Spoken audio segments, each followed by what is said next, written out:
Race number 5 at Ascot. It's over the 1100 metres. There's a Class 1 handicap. Mark, really looking forward to this. I know one of your favourite horses when you came to the West was BEAUCOUNT. It presuming TOMOHAWK is running again. 11 seconds returns, and Gravy finally broke through for a win last start as well. Yes, it really took us, made us take note, BEAUCOUNT, when winning on debut. That's the run we're going to have a look at. Its debut win over 1650 metres. Hit the front, veers out towards the middle of the track from maybe one more. BEAUCOUNT, Star Mover sticks on. Capricorn Dancer down the outside at the 200 metre mark. BEAUCOUNT races up now, goes to the lead from Ruby's Legacy. Capricorn Dancer finishing full of running down the outside, but the newcomer here, the son of Viscount, pulls away from them, and BEAUCOUNT goes on to... What a performance it was by BEAUCOUNT on that occasion. It was the pick of the yard on that occasion, attacked the line strongly, and we certainly had to take note from that run. Then we've seen it run in some listed races. Of course, it was the $2.25 favourite in the Dana Plate as well. After that, had to carry the 59 kilos and then went for a spell. The big question mark here is the 60 kilos. There's no doubt about that. I think this horse has way more class than any other runner in this field. It's drawn nicely in barrier 5. The recent trial was good, but 60 kilos is a big ask for a 4-year-old having its 6th ever start. You mentioned, Adam, he's a big, nice type of horse, which we saw in the Mountain Yard. Had his issues earlier on, which is why he came over west. I think he was in Victoria first and moved over west under the care of Fred Kersley. That run in the Belmont Guineas was enormous when 3 wide, only beaten 6 lengths. It was just a massive run to run fourth. We've also got TOMOHAWK in here, Adam. It was a nice win last start on Melbourne Cup Day for the Casey team. Gee, they're firing up, aren't they? They certainly are. This galloper's a slow maturer as well. Of course, we saw the brother race the race after on Melbourne Cup Day. This 4-year-old got him by Denman. Not as big as the brother Belter, but certainly got a nice type. Won by 2 lengths on that occasion against Slick Mover. Now, those form lines are just starting to look a little bit questionable. Not as strong as we probably initially thought they were. But from barrier 7 with the 58 kilos, you mentioned the stable's in form and there's some good speed in this race. I think it can definitely play a part. Very rarely do we see progeny behind Costa del Lago running around in Western Australia. We've got one here in 11 seconds for the Ganjima Yard, but barrier 11 is going to be a big ask for Brad Parnham. Always intriguing when you see breeding like this, isn't it? That's the key bit that I've got highlighted on my paper as well. You have to take note of that. Now, this galloper has only, well, normally its best runs are first up. 3 attempts, a victory and a third. We saw that last campaign as well. The recent trials have been good. Brad Parnham takes the ride and the lugging bit comes off here. I think it can definitely win this race, but I'm going to go with 2 TOMOHAWK. Just the proven form lines from this campaign and the way the cases are going. From 3, 11 seconds, number 7 KRYPTO Kid, and number 1 BEAUCOUNT. I'm going the 1 BEAUCOUNT. I think Fred will have him ready to run first up. Ahead of number 2 TOMOHAWK, number 3 11 seconds, and the 5 Don't Let Tomo Go. Race number 6 at Ascot. It's a Class 3 handicap over the 1200 metres mark. We see FREMOND returning, which is a genuine top-class Saturday runner. Riverdance, which has now had the 2 runs this prep since throat surgery and is starting to look pretty good. And one that really caught the eye in a trial. Let's have a look at Riverdance, though. First up behind More Races and Astronomite, running 3rd. The stretch at the 300, More Races, who they've had a real go at, leads the way, but Pike goes to work on Astronomite outside of Riverdance. 150 to go. More Races the leader. Pike has to draw the whip on Astronomite. More Races holding them at bay, and More Races will go on and win the first and land good bets. More Races along neck. It's a nice performance here by Riverdance. As I said, the question mark was how was this galloper going to return from throat surgery, and I think so far we tick all the boxes. Beaten under a length by More Races and beaten under 2 lengths by Meteoroid after losing a length at the start. Then you take a look at the positives. Drawn in barrier 5 here with good speed in the race. I think Riverdance will get that perfect run and get the last crack at them late. The one you mentioned up the top there, Adam, the very, very good trialer, Disco Metal, in the care of Kelly Grantham.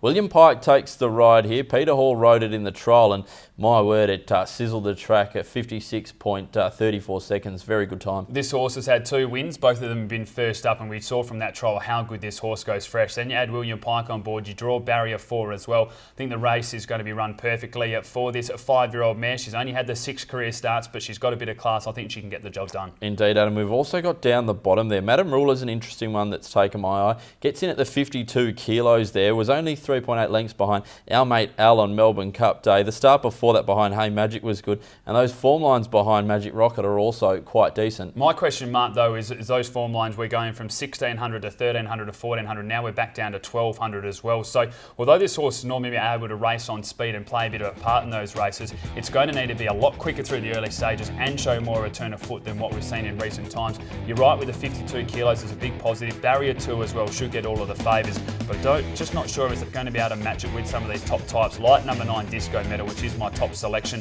From number 7 Riverdance, 3 FREMOND and 10 Bachelor's Prospect. 9 on top for me, Disco Metal ahead of number 4 King Louie, number 7, River Dance, and the 12, Madam Ruler. Race number 7 at Ascot. It's a Class 1 handicap over the 1500 metres and probably one of our stronger, better contested races throughout the card, Mark. Indeed, Adam. Let's go straight into the replay horse. Number 6, DANSKTER, running second at Northam behind Sky Atlas. Out wider, back towards the inside now. Magic Las Vegas with DANSKTER going up ahead of it, and on the inside as he's not sure, saving ground. DANSKTER had raced up with Generous Albert to go to the lead, but Sky Atlas closing in now. Sky Atlas comes up to Generous Albert and DANSKTER, and on the inside he's not sure. Sky Atlas and DANSKTER, they come away to fight it out again. Sky Atlas the outside, DANSKTER stride for stride. DANSKTER. Good performance on this occasion, second time beaten by Sky Atlas in this prep. For mine, although racing nicely, the all-age maiden form lines are not going to hold up and probably still needs to improve 2 to 3 lengths to win this race. Yes, Adam, it could improve that 2 to 3 lengths on the rain-affected track. Of course, a mare by McFlirt, the progeny, seemed to handle that kind of going very well. Adam, number 7, Fermentation as well, the mare by Pentai. She was dazzling on debut at the beginning of the year, but just hasn't recaptured that same form. Yeah, I'm wondering if she's missed out on a chance of winning another race. Has now had the 10 starts for only that one victory, which, as you said, was such a brilliant performance. Has had 2 seconds this prep in the last 4 runs as well.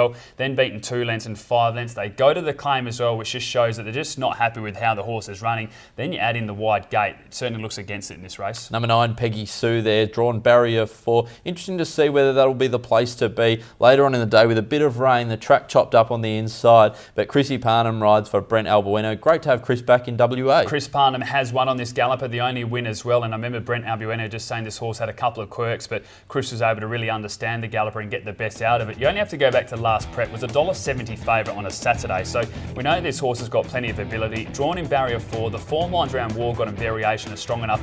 I think she can get the job done here at each way odds, and she's on top for me from number 4, Regal Rogue, 1 Source of Survival and 10 Royal Attraction. I'll be going number 6 on top, DANSKTER, ahead of the 7, Fermentation, number 10, Royal Attraction, and the 3, 4-letter word.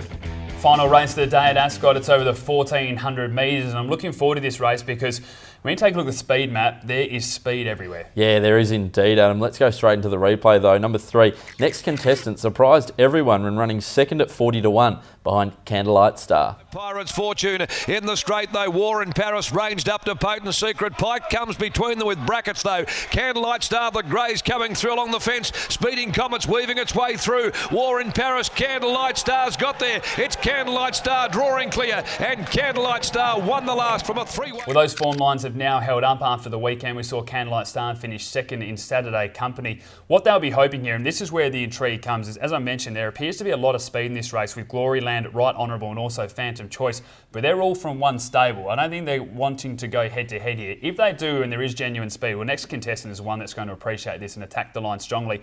I've got it in my numbers. I was really impressed with that first up run. Adam, number 11 there, Dangerous Game from the Justin Warwick yard. William Pike rides this galloper first up. The recent trial was good behind a smart one in Where's Wally, who of course is a half-brother to really nice galloper Lightning in my veins. So many positives here for Dangerous Game. As I mentioned, you can see Gloryland and Right Honourable leading, and then you've got barrier 1 for Dangerous Game. I think can sit pretty close there. William Pike on board, can attack the inside and run a really nice race. The trials have been good. The form lines from last prep around Drooper and also Pinzu hold up. I can see it getting the job done at each way odds. Number 1 there, Phantom Choice, right up the top, does have to lug around the 59.5 kilos with Chrissy Parnham on board. But have a look at the gelding by Mutawajid's soft track record, 6 starts for 3 wins. If there is a bit of cut in the ground, like I mentioned previously, it could bring this horse right into it. And from barrier 14, out of trouble, probably in the better part of the going as well, could be ideal. Yeah, look, I agree with the soft track comments if we do get there and the rain comes, but barrier 14 just makes this almost an impossible task